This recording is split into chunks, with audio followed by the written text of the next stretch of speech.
여러분 안녕하십니까? CMCM 길동무 TV 행복남입니다. 오랜만에 뵙겠습니다. 제가 동남아 배낭여행 100일 넘게 하다가 마지막 귀국을 앞두고 한 일주일 전에 필리핀 마닐라에서 큰 사고를 당했습니다. 그 사고는 범죄 조직에 의해서 마약에 의한 강도를 당했습니다. 사실은 죽을 수도 있는 상황인데 지금 돌아왔습니다. 돌아왔는데 돌아온 것도 제가 의도적으로 온 게 아니고 그 사람들에 의해서 강제로 송환이 된 그런 상황입니다. 지금부터 그 상황을 좀 소상하게 말씀드리겠습니다. 우선 제가 건강하게 있는 모습을 보여드리서 좋고요. 그 다음에 제가 근무하는 사무실에서 지금 정상적으로 있는 모습을 사무실의 상황을 이렇게 보여드리겠습니다. 지금 이건 러시아 말인데 내일 몽골로 출발하기 앞서 과거의 러시아 말을 많이 배웠는데 다시 리마인드하는 차원에서 유튜브를 보고 있습니다. 제가 마닐라에서 일어난 범죄의 사항을 말씀드리는 이유는 여러분들이 혹시 필리핀에 이렇게 가거나 하면은 이런 조직 범죄를 유의해 두시고 사고를 당하지 않기 위해서 제가 이렇게 동영상을 올립니다. 제가 100일 넘게 베트남, 태국, 말레이시아, 동, 서를 마치고 필리핀에 간 이유는 필리핀에 오랫동안 선교활동을 30년 넘게 하고 있는 친구를 만나서 선교지 해낭도 구경도 하고 또 위로도 할 겸 이렇게 들렸습니다. 거기서 세부를 해서 부산으로 들어오는 스케줄이었는데 바로 친구도 만나고 마닐라 스케줄 다 소화하고 난 뒤에 세부로 가는 공항 가는 길에서 택시에 합성으로 인해서 사고를 당했습니다. 물론 제가 그 사고를 당할 때, 강도를 당할 때 그 내용을 미리 주시하고 알고 있었는데도 불구하고 제가 너무 여기에 대한 자신감이 있어서 다른 사람 당해도 나는 안 당할 거라는 생각으로 일어났던 그런 사건입니다. 조금 더 소상히 말씀드리자면은 박상한 폭포에서 필리핀 시내로 들어왔는데 비행기 시간까지 여유가 있어서 자연사 박물관을 방문하게 되었습니다. 자연사 박물관을 방문하고 나오는데 배는 고프 상황인데 폭우가 엄청 쏟아져서 식당을 찾기 힘들었습니다. 그런 상황에서 폭우를 피하기 위해서 포장마차에 들어갔는데 거기서 묘령의 40대 필리핀 여자가 저한테 접근을 해온 거죠. 어디서 왔느냐, 자기도 한국에 가봤다, 자기도 배가 고프다, 여기 부근에는 식당이 없다. 그래서 아시안몰이라고 최대의 백화점이 있으니까 그 몰에 가서 식사를 하는 게 어떻겠느냐. 택시비는 반띵이다. 저희들 배낭여행자들은 반띵 엄청 좋아합니다. 왜냐하면 비용이 싸니까요. 그래서 오케이 하고 갔는데 이미 아시안몰에서는 일당들이 택시 기사를 포함해서 기다리고 있었던 거죠. 식사를 하고 나오고 택시를 잡았는데 그 이미 준비된 택시죠. 그 택시를 타고 공항을 가는 도중에 편의점에 들러서 무엇을 좀 사겠다고 했는데 그 사온 것이 바로 음료수와 사탕이었습니다. 미리 준비되어 있는 거죠. 그러면서 택시 안에서 저한테 건네주는데 제가 의심이 나기 때문에 왜 그런 정보를 많이 알았기 때문에 유튜브를 찍었습니다. 이거 먹으면 안 된다. 이 사탕 먹으면 안 된다. 이 음료수 마시면 안 된다. 이것이 흔히 필리핀에서 일어나는 범죄다.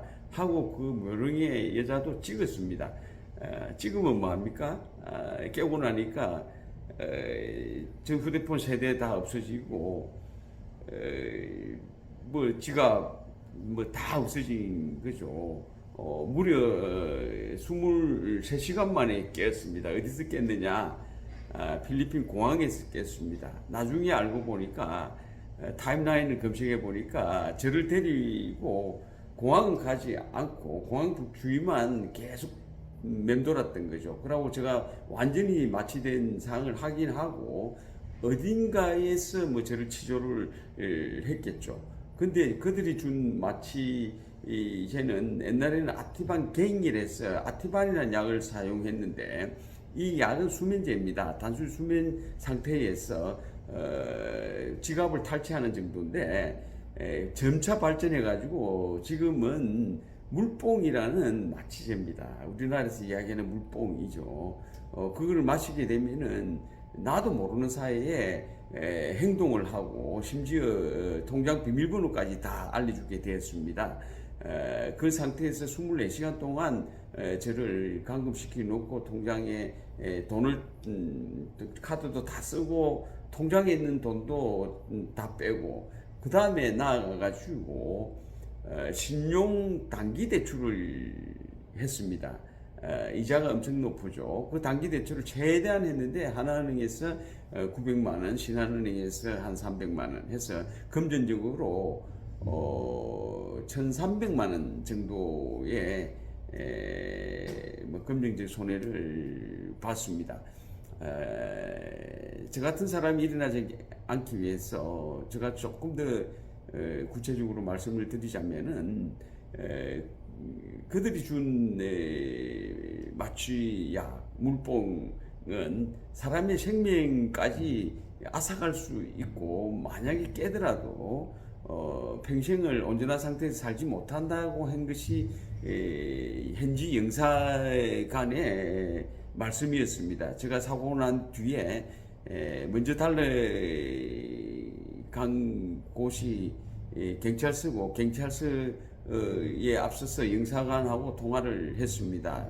물론 한국이 귀국하고 난 뒤죠. 귀국은 온전케 했느냐? 그렇지 않습니다. 그 범죄 조직이 저한테 모든 돈을 빼가고 난 뒤에는 저를 필리핀 공항의 출국장까지 게이트 앞까지 저를 데리고 그때 깨웠습니다. 그러고 제 손에 세부가 아니고 바로 마닐라에서 부산 가는 비행기표를 손에 여권과 함께 쥐어주면서 지금 비행기가 출발하니까 저 비행기를 타십시오. 지금 정신이 온전한 것 같지 않습니다. 해서 저는 처음엔 굉장히 고마운 분인 줄 알았습니다. 왜냐하면 35만 원 정도 되는 편도 비행기 표를 저한테 건네주고 전혀 뭐 연락처도 주지 않고 계좌번호도 주지 않기 때문에 선한 사마리아인으로 생각했죠. 그렇지만 아니었습니다. 결국 그 사람은 한국 사람이었지만은 그 필리핀과 하나의 조직 일당이었습니다. 왜 그걸 단정을 하느냐? 경찰서나 영사관에서 그 사람들 일당이라고 이야기했지만 제가 인정을 안 했는데 가만히 유추해서 보니까 저한테 마취약을 먹이고 비밀번호를 물어봤을 때 영어로도 물론 물어보겠지만 제가 무의식적으로 외우는 건 한국말이죠. 1, 2, 3, 4를 외우지 1, 2, 3, 4를 외우지 않지 않습니까? 그렇다면 저를 치료하고 대꾸하고 비행기표를 건네준 한국 사람이 분명히 그 조직의 우두머리 혹은 뭐 조직원으로서 활동한 것이 분명합니다. 그래서 제가 강제로 비몽사몽간에 비행기를 타게 됐고 비행기 안에서도 아무 정신이 없고 내리서도 거의 비몽사몽간에 이미그레이션을 하고 잠시 시간이 지났으니까 정신이 드는 상태에서 집을 들어오게 됐는데 집에 들어와서의 내 모습은 아주 초췌하게 그리 말할 수가 없습니다. 물론 사진하고 동영상이 있지만 제가 유튜브로 이렇게 말씀드리고 올리기에는 너무나 처참한 모습이고 거의 뭐 시체와 같은 죽음의 그런 모습이었습니다. 그래서 그거는 뭐 혐오감이 있어서 제가 여기에 올리지는 않겠습니다. 제가 집에 왔어도 한 이틀 동안은 잔 것 같아요. 마치 그래서 배가 하도 고파서 일어나가지고 이리 보니까 그날이 화요일 오후였습니다. 제가 월요일, 토요일 날 사고를 당했거든요. 그래서 일요일 날 깨서 부산을 오는 비행기를 거들이해서 송환이 됐고, 그 다음에 집에 도착해서 계속 자고 화요일 날 오후에 깼던 거죠. 그래서 화요일 오후에 깨고 뭐 이런 상태가 안 되겠다 싶어서 친구들하고 만나니까 친구들이 경찰서에 가라, 경찰서에 가서 마약 검사를 해봐라 그랬습니다. 그때까지만 해도 마약이라고 뭐 이렇게 단정을 안 했는데, 그때 조사를 해보니까 대사관에서 계속 교민들한테, 여행자들한테 주의를 주는 그런 바로 아티반 갱의 강도 범죄였습니다. 그래서 경찰서에 가서 마약 검사를 하니까 안 나옵니다. 이유는 시간이 너무 지난 거죠. 그 다음에 병원에 가서 약물 검사했는데도 역시 시간이 지났기 때문에 검출이 되지 않았습니다. 제가 이렇게 한 이유는 카드사에 제가 범죄로 의해서 비밀번호를 누설하고 단기 대출을 그들이 강도질을 해갔다는 것을 증명을 하고 카드 비용을 일부라도 받기 위해서 했는데, 뭐 카드사에서는 냉담합니다. 마약 검사도 나오지 않았고 약물 검사도 안 왔고, 그 다음에 뭐 극단적으로 당신이 자작극일 수도 있지 않느냐, 그런 논조로 이야기를 하면서 변상을 거절을 합니다. 아직까지 결론은 뭐 거의 났다고 봐야죠. 그들이 쓴 현지에서 뭐 물건을 사고 하는 거는 보상을 받았습니다. 보상을 주겠다고 했습니다. 그러나 내 통장에 돈을 전액 인출해 나가고, 그 다음에 카드로 대출하고, 이거는 내가 비밀번호를 말했기 때문에 그런 카드사에서 배상이 안 된다고 이야기합니다. 제가 뭐 현재로서는 방법이 없고요, 다른 방법을 찾아도 쉽지가 않을 것 같습니다.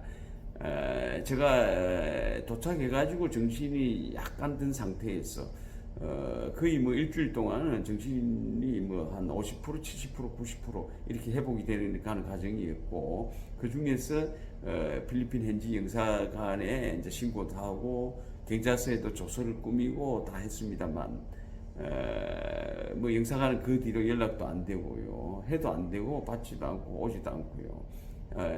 경찰서에도 뭐 조서를 두 분이나 수정해서 영사로 보냈습니다만 아무 소식이 없습니다. 결국 범죄를 일어나지 않게 하는 게 중요하겠죠. 제가 지금 생각해도 참 너무 자신이 있었던 것 같아요. 왜냐하면 그들이 주는 음료수와 사탕을 제가 먹으면서 이거 먹으면 안 된다고 촬영까지 하면서 뭐 조금 맛본 것이 별 이상이 없어서 조금 더 마시게 되고 한 절반 정도 마신 거죠. 그래서 뭐 그 이미 게임은 끝난 거죠. 절반 정도 마신 데서. 그래서 제가 뭐 이렇게 오랜만에 소식을 전하는 거는 그렇게 좋은 소식은 아니지만, 여러분들이 필리핀에 가셔서, 필리핀이 특히 그렇습니다. 모르는 사람이 주는 음료수 절대로 마시면 안 됩니다. 택시 승합 하면 안 됩니다. 돈이 아무리 싸게 들어도 그 금지입니다. 특히 이제 저는 뭐 크리스찬이기 때문에 술집을 가지 않습니다만은, 혼자 혹은 뭐 두 명이 이렇게 술집에 가서 술을 마시면은, 우리나라도 뭐 그런 물뽕 사건이 있지 않습니까? 그들이 주는 음료수, 맥주, 술 이렇게 막식이 돼 있는 거죠. 그렇게 주면은 그 안에 틀림없이 그런 물뽕 같은 게 있습니다. 절대로 저 같은 범죄를 당하지 않도록 주의를 해주시기 바랍니다. 저는 지금도 감사한 것이 친구들, 주변 가족들 위로 굉장히 고맙습니다. 특별히 당신 그 1,500만 원 정도로 목숨하고 바꾸지 않았느냐.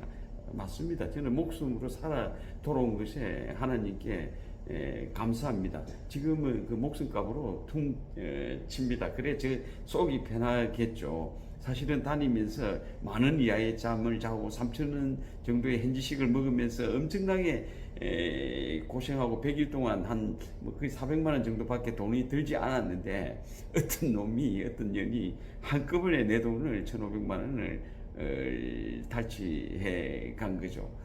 아무쪼록 여러분들은 건강하고 안전 위주로 제일 안전이 최우선입니다. 그런 즐거운 여행을 하시기 바랍니다. 감사합니다.